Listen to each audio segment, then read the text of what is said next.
Beto Brasil, hein? Adivinha o que é folclore? Obra de Sandra Aimone. Ai! Beto levou o maior susto com aquele grito, que vinha do quarto da sua irmã menor. Correu para lá. Encontrou Flavinha de olhos arregalados, com um desenho nas mãos. O que foi? Por que está gritando? Perguntou Beto. Ela choramingou. Tive medo desse bicho, ele é muito feio. Beto foi olhar e viu que era uma figura de um calendário, no qual havia vários personagens criados pela imaginação do povo. A menina havia se assustado com o bicho manjaléu. Isso é só um desenho, Flavinha. Esse bicho não existe, garantiu Beto. Ele faz parte do nosso folclore. Folclore o quê? Estranhou Flavinha. Folclore. Folclore quer dizer um montão de coisas que o povo inventa ou acredita. E vai passando de pai para filho. Podem ser histórias, brincadeiras, danças, festas, comidas. Flavinha animou-se. Tirando esses monstros feiosos, parece que é divertido. É divertido sim, concordou Beto rindo.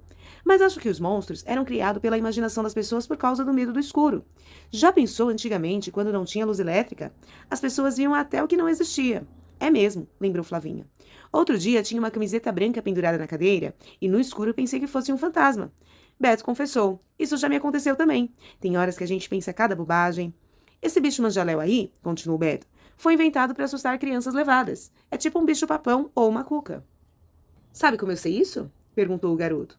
É que o Diego apareceu outro dia com um livro sobre folclore. Diego era um menino que morava no Lar das Crianças, instituições que cuidavam de crianças carentes e aonde Beto ia quase todo dia depois da escola, para brincar e ensinar coisas às crianças que lá viviam. Você pode ir hoje comigo no lar, lembrou Beto. A gente está descobrindo um monte de coisas e contando uns aos outros. Todo dia tem novidade. Flavinha ficou muito animada. Eba! Você espera eu pedir à mamãe? E saiu correndo. Quando Beto e Flavinha chegaram, as crianças do lar já estavam sentadas em círculo no pátio. Quem tinha aprendido coisa nova iria contar. Renata quis ser a primeira. Foi para o meio da roda e disse: Tia Anieta do refeitório me ensinou uns versos que aprendeu com a sua avó. Eles são assim. Hoje é domingo, pé de cachimbo, galo monteiro pisou na areia, a areia é fina que dá no sino, sino é de ouro que dá no besouro, o besouro é de prata que dá na mata, mata é valente que dá no tenente, o tenente é mofino que dá no menino, o menino é valente que dá em toda a gente. Em seguida, Pingo quis falar. Lembrei uma brincadeira que Dona Ângela costureira me ensinou. É o gato e o rato. Levantem que eu ensino. As crianças ficaram em pé e deram as mãos. Pingo falou que Aninha ia ser o gato e Beto ia ser o rato. Aninha ficou do lado de fora da roda, Beto do lado de dentro. Pingo ensinou o que cada criança deveria fazer. Aninha então perguntou: O senhor rato está em casa? Todas as crianças responderam: Não. Aninha insistiu: Que horas ele chega? Ao meio-dia, disseram todos. A roda começou a girar enquanto as crianças em coro cantavam as horas. 1 hora, 2 horas, 3 horas, até chegar ao meio-dia. Naquele momento, todos soltaram as mãos. E o gato Aninha entrou na roda para caçar o rato Beto, que tratou de correr saindo e entrando na roda para escapar. Foi uma correria. Aninha, que tinha as pernas mais compridas, acabou pegando Beto. A garota riu bastante e brincou muitas vezes, até todos terem sido gato ou rato pelo menos uma vez. À noite, Flavinha teve um sonho sem pé nem cabeça, quer dizer, mais sem cabeça que sem pé. Estava caminhando numa floresta e de repente apareceu galopando a mula sem cabeça. Essa mula é um daqueles monstros inventados que fazem as crianças tremerem de medo. Dizem que ela corre pelos campos soltando fogo pelo nariz. O engraçado é que Flavinha não sentiu medo algum e perguntou-lhe: Mula, como é que alguém que não tem cabeça pode soltar fogo pelo nariz? Ela respondeu: Isso é um mistério para mim também, mas foi assim que me inventaram. E o bicho dançando muito desajeitado e cantando uns versinhos. Meio-dia, panela no fogo, barriga vazia, macaco torrano que vem da Bahia, panela de doce pra Dona Maria. No dia seguinte, Beto contou que em todas as regiões do Brasil existem festas tradicionais muito antigas, que acontecem nas ruas sempre na mesma época do ano. Uma delas é o Bumba Meu Boi. Essa festa é um tipo de teatro. As pessoas dançam e cantam fantasiadas, cantando a história do boi. E que história é essa? Quiseram saber as crianças. Beto contou. É assim. Teve um fazendeiro muito rico, que é dono do boi, todo bonitão, que sabe até dançar. Parece a mula do meu sonho, só que ela era feia, disse Flavinha. Ninguém entendeu. E Beto continuou. Catirina, a mulher do pai Chico, que é trabalhador da fazenda, está esperando o nenê e sente desejo de comer a língua do boi. Eca! Interrompeu Pingo. Deixa de ser bobo, Pingo, disse Renata. Língua de boi se come. Então, continuou Beto. Pai Chico rouba o boi, aí o fazendeiro manda os vaqueiros e os índios saírem para procurar. E quando o encontram, ele está doente. O pajé é chamado, porque é meio feiticeiro, meio curandeiro, e depois de muitas tentativas o boi fica curado. Quando o fazendeiro fica sabendo o motivo do roubo, perdoa Pai Chico e Catirina, e a representação termina com muita alegria. Mas é um boi de verdade que sabe, Diego? Não, respondeu Beto. O boi dessa apresentação é feito de uma armação de madeira coberta por um pano bordado ou pintado. Nessa armação é presa uma saia, para esconder a pessoa que fica dentro. Os personagens usam roupas muito coloridas. Deve ser uma beleza, Renata exclamou. Todos disseram que devia ser mesmo. Por falar em festa, eu adoro as festas juninas, exclamou Aninha. A quadrilha, o casamento na roça, fogueira, as brincadeiras. Os doces, lembrou Pingo, paçoca, canjica, pé de moleque e também os balões. Balão pode ser bonito, mas também causar acidentes muito tristes, incendiando casas e florestas, lembrou Renata. Todos concordaram que é melhor não soltar balões. O livro de Diego contava que as festas juninas homenageavam os 3 santos comemorados em junho, Santo Antônio, São João e São Pedro, e explicava a origem da fogueira. Numa noite bonita de céu estrelado, São João nasceu. Sua mãe, que era Santa Isabel, mandou erguer um mastro na porta da sua casa e acendeu uma fogueira que iluminava o mastro. Era o aviso combinado entre ela e a Virgem Maria, para o dia em que o menino nascesse. Na tarde seguinte, quando Beto e Flavinha chegaram ao lar das crianças, parecia que todo mundo estava engasgado com alguma coisa. Que é isso? Estranhou Beto. É alguma epidemia? Pingo parou de tentar dizer depressa. Um prato de trigo para 3 tigres tristes. E respondeu. É a epidemia dos travas-línguas. Beto entendeu. Ele já tinha aprendido que trava-línguas são aquelas frases inventadas de tal jeito que, se a gente falar depressa, acaba falando tudo errado. Flavinha tratou de tentar aprender alguns. A pipa pinga, o pinto pia. O pinto pia, a pipa pinga. No jarro tem uma aranha e uma rã. A rã arranha a aranha. E a aranha arranha a rã. Iara amarrararara, a hararara de araraquara. Olha o sapo dentro do saco, o saco com o sapo dentro, o sapo batendo papo, o papo soltando vento. A espingarda destravíncula pincular. Quem destravincular ela, bom destravíncula pinculador será. Porco crespo, toco preto, porco crespo. 1 tigre, 2 tigres, 3 tigres. A falação parou quando a criançada sentiu um cheirinho que vinha da cozinha. Tia Nieta, que era mineira, com certeza tinha preparado uma de suas delícias. Logo ela apareceu com uma bandeja cheirosa e anunciou: Olha o pão de queijo quentinho! As crianças avançaram até a diretora do lar das crianças. Tia Valéria apareceu para pegar um e disse: Vocês sabiam que comida também é folclore?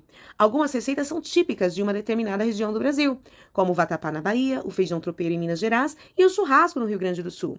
Tia Nieta lembrou: Essas receitas são passadas de mãe para filha durante anos. Às vezes, não estão em livro algum, são transmitidas boca a boca. Uma amiga da minha mãe contava que a feijoada surgiu no tempo dos escravos, nas senzalas, disse tia Valéria. Os senhores ficavam com a parte melhor do porco e deixavam a orelha, o pé, o rabo para os escravos, que acabaram inventando esse prato tão gostoso. Renata, que adorava feijoada, ficou com água na boca. 2 dias depois, quando Beto e Flavinha chegaram, escutaram tia Nieta cantando uma cantiga de roda.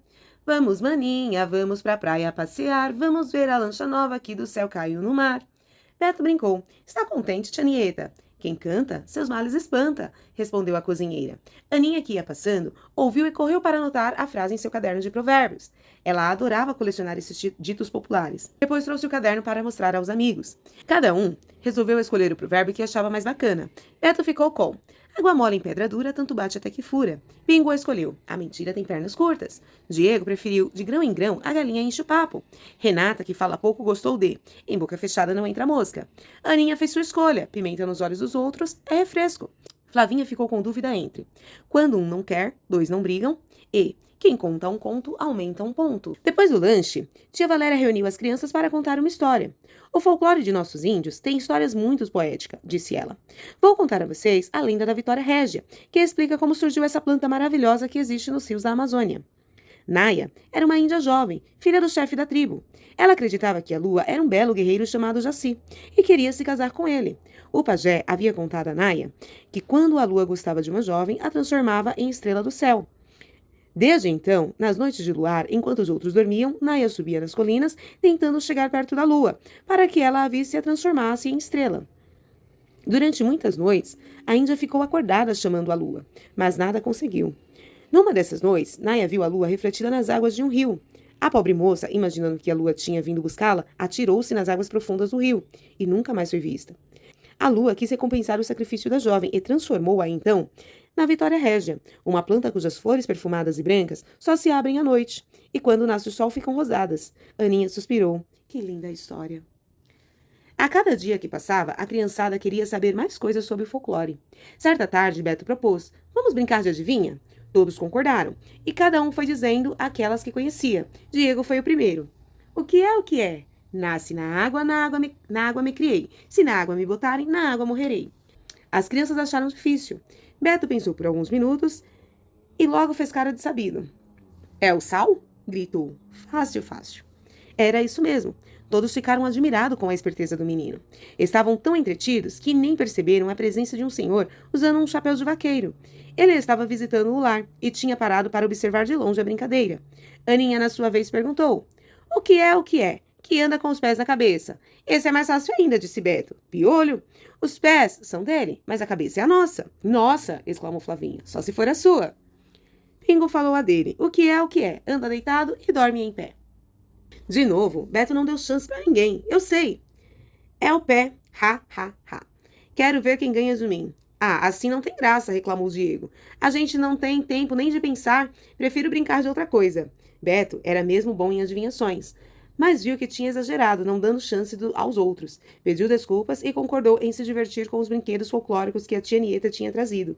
Peão, corda de pular, bolinhas de gude, peteca. Nisso, tia Valéria veio chamar o Beto. Você pode vir um minutinho à minha sala? Tia Valéria pediu que Beto se sentasse e falou. Beto, não sei se você viu um senhor que esteve aqui agora há pouco. Não prestei muita atenção, confessou Beto. Ele se chama seu Jorge. É um homem muito bom, mas tem algumas esquisitices. Ele veio aqui se oferecer para doar um terreno para o lar. Beto ficou contente. Que bom. Papai disse mesmo que vocês estavam precisando de mais espaço. Pois é, continuou tia Valéria. Só que ele impôs uma condição. O homem é fanático por adivinhações e depois que viu vocês brincando, disse que só doará o terreno se você conseguir responder 3 adivinhas. Beto ficou meio tonto. Eu? Ele disse que hoje tinha visto um menino que adivinhava todas. Era você. Achei loucura, mas acabei concordando, porque vi que não ia ter outro jeito. Beto aceitou o desafio, mas ficou bastante arrependido de ter sido tão aparecido. Agora, o lar das crianças dependia dele para conseguir o terreno. No dia marcado, Beto estava lá. Todas as crianças do lar e muitos adultos colaboradores tinham vindo assistir e torcer por ele. Seu Jorge chegou. Com o seu chapéu, sentou-se e falou a primeira adivinha. O que é o que é? Enquanto come, vive, mas se beber água, morre. Que sorte! Essa Beto sabia, e ele respondeu depressa. O fogo! Seu Jorge ficou desapontado, e sem esperar, apresentou logo a segunda. O que é o que é? É muito bonita, mas não tem cor. É saborosa, mas não tem sabor. Beto ficou nervoso. Todos ficaram em silêncio esperando a sua resposta. Ele fechou os olhos, pensou e sorriu. A água? Tinha acertado de novo. Seu Jorge ficou mais desapontado ainda. Faltava uma. Ele perguntou bem depressa. Qual é a parte do corpo humano que, tirando uma letra, fica vazia? Beto ficou pálido, não tinha a menor ideia da resposta. O silêncio das pessoas foi tão grande que se podia ouvir o zumbido de uma mosca. Beto pensou. E agora? Não vou conseguir. Por que fui inventar essa brincadeira de adivinhação? E aborrecido falou baixinho. Eu e minha grande boca... Sem perceber, Beto tinha falado a última palavra, boca, mais alto, e todo mundo ouviu. Seu Jorge ficou em pé e jogou o chapéu no chão. A resposta era boca, que sem o B fica oca. Beto, sem querer, tinha acertado. Todos correram para abraçar o menino que ficou, tentando entender o que tinha acontecido. De repente, ele disparou a correr atrás do seu Jorge, e todos ficaram atrás dele. Seu Jorge não entendeu toda aquela correria, e entendeu muito menos quando Beto, quase sem fôlego, parou na sua frente. Seu Jorge, eu não acertei de verdade, falei sem querer. As crianças e o adulto também pararam, e a alegria morreu quando ouviram o que Beto tinha dito. Mas seu Jorge sorriu e falou, acertou sim, Beto. Se não foi antes, foi agora, vindo contar a verdade. Você é um motivo de orgulho para o lar das crianças, e fico muito feliz de doar o terreno. Isso vale muito mais do que essa bobagem de adivinhações. Naquele momento, a gritaria foi geral. Todo mundo pulou, riu e se abraçou, dançou. Foi tanta alegria que os adultos e as crianças passaram a tarde brincando de pique, de pipa, de ovo choco, a roda de amarelinha.